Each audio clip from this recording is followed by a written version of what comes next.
Olá, terceiro ano! Aqui é o professor Davi e hoje nós faremos a correção das atividades da semana 4 do PET volume 6. Se você quer ter acesso à explicação do conteúdo e depois a correção das atividades, tudo em um mesmo vídeo, basta clicar no card que vai aparecer aqui acima agora. Lá você será direcionado a um vídeo com a explicação do conteúdo desta semana e depois a correção das atividades.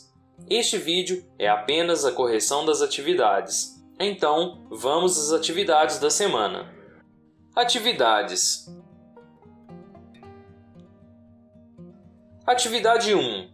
Na forma competitiva da ginástica, temos as modalidades ginástica acrobática, ginástica rítmica, ginástica artística e ginástica de trampolim. Você já teve a oportunidade de ver ou praticar? Conte sua experiência. No caso de nunca ter visto ou praticado, conte-nos a que fator atribui o fato de não ter vivido essa experiência. Aqui, turma, é uma pergunta que exige uma resposta pessoal. E assim eu fiz. Se você já tiver realizado, você deve descrever as suas experiências quanto à prática dessas modalidades, ou então, se você não tiver realizado, você deve descrever o porquê de não ter vivenciado essas experiências, como, por exemplo, fatores limitantes quanto ao espaço, execução das aulas, dentre outras possibilidades. Eu coloquei como resposta, de forma bem pessoal, que eu já pratiquei a ginástica rítmica nas aulas de educação física e achei interessante esta modalidade. A mistura de movimentos ginásticos e música é algo que eu gostei de realizar.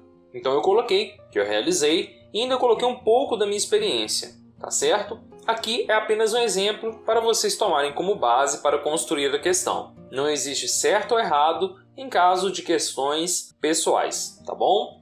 Vamos à atividade número 2 agora. Atividade número 2. Vamos fazer um pequeno teste de flexibilidade. Consiga uma caixa de papelão com 30 centímetros de altura. Vire a caixa com o fundo para baixo, ou seja, a parte aberta da caixa deve ficar voltada para baixo. No fundo da caixa, você deve fixar uma régua com pelo menos 40 centímetros, de modo que a marca dos 23 centímetros coincida com a linha vertical onde você apoiará os pés. E aí vem trazendo umas orientações. Você deve estar descalço. Você deve sentar-se de frente para a base da caixa, com as pernas estendidas e unidas, assim como apresentado aqui nesta imagem e está sendo apresentado aí para vocês no vídeo. Coloque uma das mãos sobre a outra e eleve os braços à vertical. Incline o corpo para frente e alcance com as pontas dos dedos das mãos tão longe quanto possível sobre a régua graduada, sem flexionar os joelhos e sem utilizar movimentos de balanço, ou seja, ir para frente e para trás fazendo movimento para tentar alcançar uma distância maior, tá certo? Anotação. O resultado é medido a partir da posição mais longínqua que você pode alcançar na escala com as pontas dos dedos. Registra-se o melhor resultado entre duas execuções com a anotação em uma casa decimal. Anote o resultado e compare na tabela se você se encaixa no nível de flexibilidade relativo à sua idade. Então você deve fazer esse teste, anotar os valores encontrados e verificar aqui se você está dentro da média para a sua faixa etária. Então, você vai verificar, de acordo com a sua faixa etária, se você se enquadra no nível de flexibilidade específico para a sua idade. Essa é uma atividade apenas prática, não é necessário escrever nada nesta atividade, ok? Vamos então agora à próxima atividade, atividade número 3. Atividade 3. Usain Bolt, recordista mundial dos 100 metros e 200 metros rasos, é considerado um atleta com uma largada ruim. A vantagem que ele adquire sobre os seus competidores se apresenta no final da prova, onde ele mantém a velocidade enquanto todos começam a desacelerar. Considerando o que você aprendeu no texto sobre as capacidades físicas, a quais delas você atribui o sucesso dele? Justifique sua resposta. Aqui, pessoal, você deve avaliar de acordo com o que foi colocado nos textos, tá certo? E assim eu fiz e coloquei uma possibilidade de resposta que fica como exemplo para vocês. Dentro das capacidades físicas trabalhadas no texto, eu atribuo o sucesso de Bolt às capacidades mistas e coordenativas, que envolve a velocidade e os aparatos fisiológicos relacionados, a flexibilidade aplicada à amplitude de movimento empregada durante a realização da corrida de velocidade, e a coordenação dos movimentos, que são precisos e atendem à finalidade empreendida nas provas.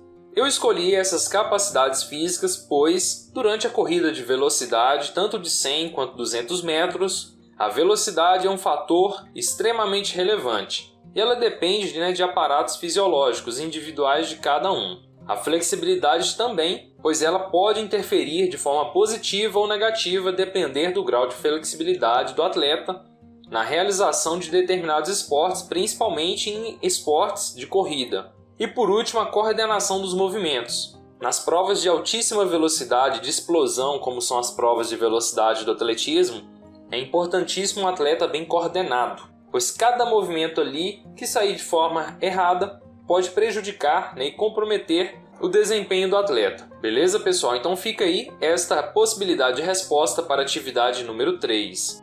Agora vamos à atividade número 4. Atividade 4.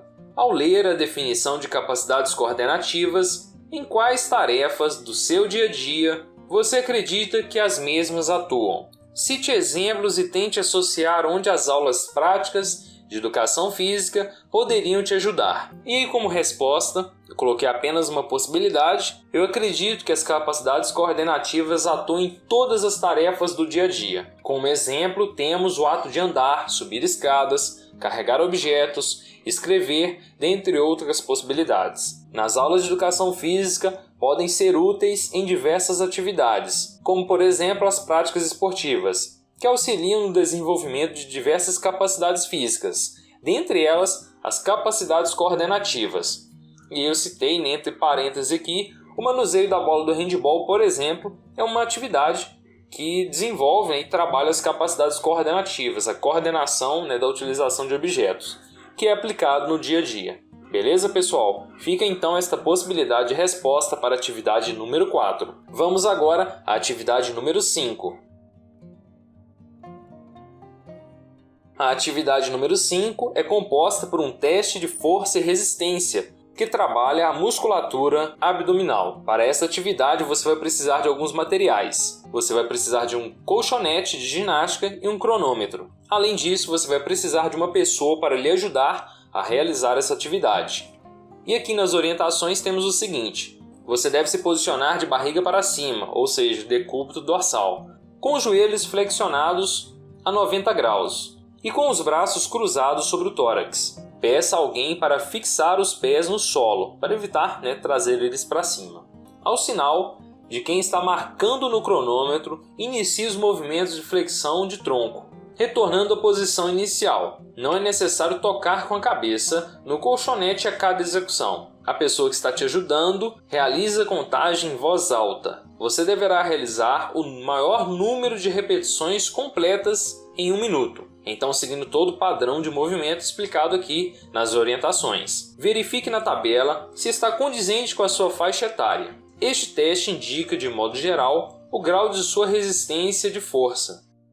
Então aqui, pessoal, após você realizar o teste, como foi descrito, como apresentado aqui na imagem, no vídeo que vocês visualizaram enquanto eu fazia a leitura das orientações, você deve então comparar, de acordo com a sua faixa etária, a sua idade, o número de repetições que você conseguiu realizar e verificar se está dentro do adequado.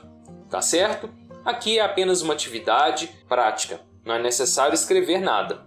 Beleza, pessoal? E é isso aí, turma. Com isso, nós concluímos então a semana 4 do PET volume 6.